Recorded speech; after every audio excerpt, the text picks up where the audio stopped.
Inside this flippy little handheld is a world of adventure, knowledge, action, danger, and is that a hamster? Hamsters. There's hamsters in there.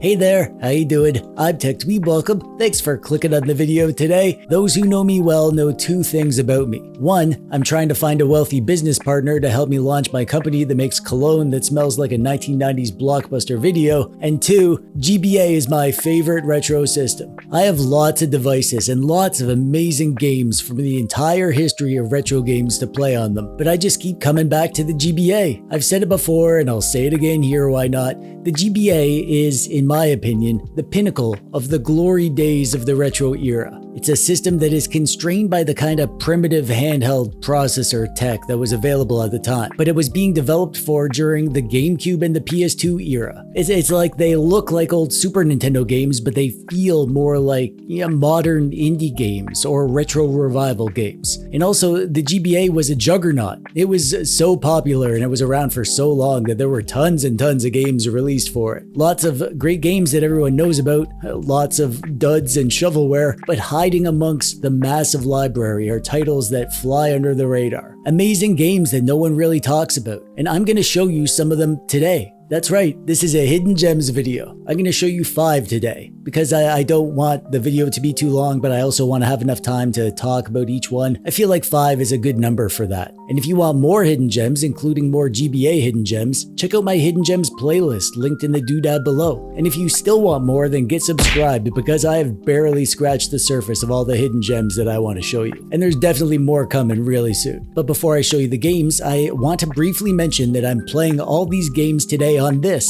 the beautifully retro silver RG35XX SP, better known as the Flipzizzle. This is the most nostalgic and authentic way to play GBA games, in my opinion. This thing has exactly the retro Game Boy Advance vibe that I'd want, and it has a nice screen shader and bezel artwork that make it look like a real GBA game playing on a real GBA. And it's my job to tell you that this Flipzizzle was kindly sent to me by Go Game Geek. They sent this to me so that I can make this video for you, and they're a good store with good prices and free worldwide shipping. There's a link in the doodad below. And with that out of the way, let's flip and play some flippin' GBA games on our Flipzizzle, you mother flippers, shall we?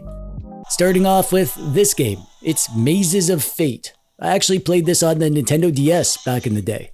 I got like at least halfway through the game, but before I got distracted by a shiny thing and forgot all about it. I didn't know it was also on the GBA until I saw it in my list, and I was flooded with the memories of playing this game. It's so good, and now that I've played the GBA version, I can confirm that it's just as good as the DS version. This is a big, long, immersive game. We're talking over 30 hours to play, and I can confirm that it is worth the time investment. And it's a fun romp too. It's not frustrating, it's not too deep and complex as far as the mechanics go. It's a fun story with good writing, tons of characters to talk to, and lots of dialogue, lots of side quests, and fun little stories to uncover. At the start, you can choose your character. You can pick between warrior, rogue, or mage, or create your own. But you'll meet other people in the world who will join up with you. As you adventure through the story, you'll level up typical RPG style, and you can spend your skill points to unlock new abilities and build any kind of character that you want. The game is also nicely accessible. It's perfect for handheld gameplay. You can save your game at any time, and the game automatically maps out the levels as you explore them, and there's a quest log that you can read if you ever get stuck and forget what you're doing. There are lots of like towns and locations and an overworld map, but the star of the show is really the dungeon crawling. The dungeons are really well designed, with interesting layouts that make them both believable and also require you to think carefully and puzzle them out. There is great variety in the locations as you progress through the game, and no two areas feel the same. I know most of the stuff that you're seeing here feels kind of samey. That's just because I only recorded about an hour of gameplay for you today, but like I said, I've played through more than half the game, and you gotta trust me, the game really opens up and the story gets interesting, and there's lots of cool stuff to see. Lots of variety in the enemies and cool loot to find. If you're into RPGs, dungeon crawler RPGs, I absolutely approve of Mazes of Fate. Definitely a good one to play on your Flipzizzle. This is a Disney game. And I know what you're thinking. You're thinking, TechDweeb, aren't Disney games for babies? And I would have agreed with you before I tried Lilo and Stitch on the GBA. This game was recommended to me by one of you guys in the comments of one of my other Hidden Gems videos. So I'm glad I decided to give it a try because it's a hoot. The story is, I don't know, it's there. Lilo is stolen, you are Stitch, an alien, and you have to rescue Lilo. There are even cheesy low bitrate clips from the actual movie. They were so proud of this that they put it right on the box. Apparently this was a big selling point back then. I've heard this game being described as being similar to Metal Slug, and I get that, but it feels more like Contra to me. It's definitely arcadey. You got your blaster, which shoots kind of like the guns in Metal Slug. You can throw pineapples with the right bumper, which are basically grenades, and the enemies can throw pineapples too. Lots of pineapples in this game, actually. I never saw Lilo and Stitch, so I don't know if that's a movie thing or something they made up for the game. Surely the movie is more than an alien running around blasting other aliens with lasers, right? There are also puzzle areas. So when you play as Lilo, she's not like a fighter. She doesn't have guns and stuff, so you have to navigate the alien world with her. And her areas play kind of more like a cinematic platformer, where you have to figure out how to get past the guards and open doors and stuff. The art is great, as you can see. The pixel work is just meticulous, and the animations are amazing. Not just the characters, which have a great frame rate and really good fine details in the way they move, but also the environments. Just watch the way this machine blows up here.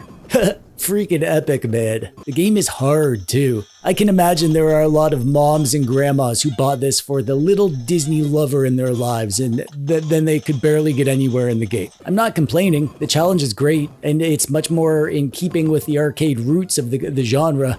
Just don't expect it to be a cakewalk just because it's a Disney game, is what I'm saying.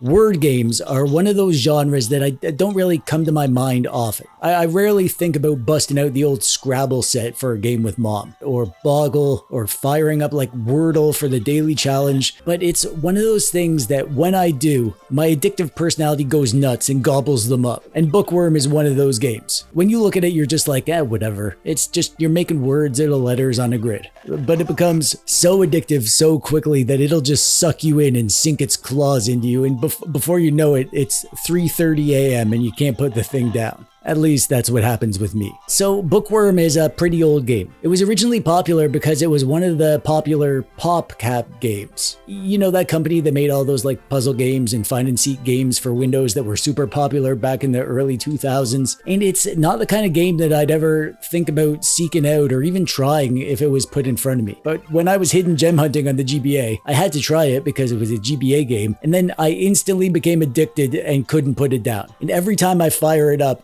I get sucked in. And even right now, as I was recording the gameplay for this video, I intended to play for like 15 minutes and I ended up playing for over an hour. And I didn't want to stop. And I'm probably going to stay up past my bedtime playing it tonight. The gameplay is super simple. You make words of at least 3 letters or more out of contiguous letters on the board. The more letters in the word, the more points that you get. The thing is that the board that you have is your board. It doesn't reset or change. So you have to kind of plan ahead and try to spy out tricky situations so you don't end up with, you know, like a ton of vowels all clustered together that'll be hard to clear. And then the game mixes things up by throwing in these red blocks that eat the blocks below them each turn. So you'll want to clear them because if they touch the bottom of the board, you're done. It's the kind of game that starts out easy, and then you get that dopamine hit from seeing the points when you get a word, and then once you're addicted, you can't stop, and the intensity picks up and you're fighting for your life, and then you somehow manage to survive, and then you get even more addicted, and the cycle continues until you forget to eat and sleep, and you are but a shell of the human you were before you ever played Bookworm. Give it a try, you'll love it.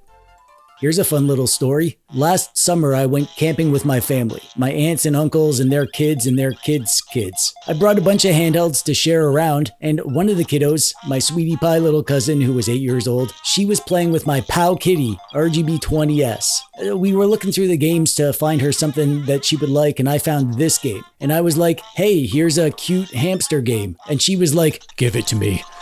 And then she started playing, and she played for like 2 hours. I went over to see what she was doing, and she was just like walking around talking to the other hamsters. And then I realized that she was stuck. She didn't know how to proceed. So I sat down beside her and I asked her to show me where she was stuck. I forget where it was. There was like some hamster friend that she needed to be able to get past some log or something. So I looked up a walkthrough on my phone to help her get past it, and then I sat with her as she kept playing. And then fast forward like 5 hours later, and her and I are super deep into the game, and we're totally engaged trying to figure out the next puzzle. We basically played through like half the game in one day together, and then we played more the next day. And then it was time to go home, and we hadn't beaten the game, so I just gave her the RGB 20S. I told her she could keep it. And then a few days later, she sent me a message with a photo of the end of the game screen. She'd beaten the game, and I told her I was proud of her. And I genuinely was. That memory is one of my favorite retro gaming memories. And it only happened like last year. See, that's the thing about retro games. You can play them to relive the memories of when you were a little dweeb, but also the new memories that you can make discovering these games for the first time. Hamtaro Ham Heartbreak is an amazing game. I had no idea what the heck a Hamtaro was. Heck, I still don't, but as a game, it's lovely. It's like a fun, lighthearted puzzle adventure game. It's probably the coziest game that I've played on the GBA. That doesn't mean that it's not challenging. It's definitely a noodle scratcher, but it's challenging because the puzzles are so well thought out and clever. And the dialogue is wonderfully written. The vibe is just, it's so lighthearted. It's cute as heck. It's family-friendly fun for kids of all ages, including 40-year-old retro gamer dudes who felt like a kid again solving the problems of a bunch of cuddly hamsters. And this is Simpsons Road Rage. This one was recommended to me by my boy, Javi Play Retro. This is one of the funnest, zaniest driving games that I've ever played on the GBA. So this is The Simpsons, right? Mr. Burns is up to his greedy ways and purchased all Springfield's buses and jacked up the fares. So now Springfield residents have to become like Uber drivers or whatever to make enough money to buy back the buses. There are 4 main game modes that you can choose from. Road Rage, which is basically crazy taxi mode. There's Performance, which is where you try to drive as crazy as possible to make your passenger happy. Different passengers like different stuff. Sunday Drive, which is sort of like a free roam mode. You could just drive around and see the sights. And Mission Mode, which is where you have a list of goals for a specific character. Speaking of which, obviously, all the characters in the game are from the Simpsons world. You know, you got Otto and Principal Skinner, Chief Wiggum, Apu, lots of fan service, obviously, but it's good fun. At the start, you get to choose which character you're using to drive around. There are the 5 main family members to choose from at the start, and each has their own vehicle, but you can unlock more as you play. You pick your starting location, and then you're off. You're driving around Springfield. The game world is done in an almost like Mario Kart graphic style, but they have some nice extra effects like buildings and hills to give the world some depth. I mean, it's not much by today's standards, but it's an impressive feat of tech considering this is a GBA game. It's impressive that they managed to create Springfield like this in a semi-believable way. In the main game mode, Road Rage, which is my favorite game mode, you drive around looking for characters out on the street, and you pick them up, and then you drive them to their destination. You have a mini-map to guide you, and an overhead arrow to act as your GPS, just like Crazy Taxi. However, you need to make sure to keep your passenger happy as you drive. You keep doing this loop until you run out of time. It's just Crazy Taxi, really. The mission mode mixes things up nicely too. Maybe you'll be Groundskeeper Willie trying to knock down all the newspaper stands. Or maybe you're Professor Frink testing out his new hovercraft. There's an awesome amount of variety to keep things fresh. I mean, there's not much to say. It's a zany Simpsons Crazy Taxi game with Mario Kart graphics. Just play it. You'll have fun. And that's it. That's all I have for you today. 5 more dweeb-approved hidden gems. And I have so many more to show you. Oh my gosh, I could do like 10 more videos like this. My list is overflowing. See, this is why I love GBA so much. The library is so huge that there are so many good games that nobody ever talks about. I'll be doing more hidden gem videos and more hidden gem videos for other systems, but I'll definitely come back to the GBA soon because I love showing these to you. And don't forget, if you want a Flipzizzle of your own, you can get one from Go Game Geek, link in the doodad below. But now I'd love to hear from you. Let me know if you have any GBA hidden gems to suggest. I love hearing your suggestions, and I've discovered a lot of games this way. So let it rip in the comments below. But that's it from me for today. I'm TechDweeb, thanks for watching. Bye bye.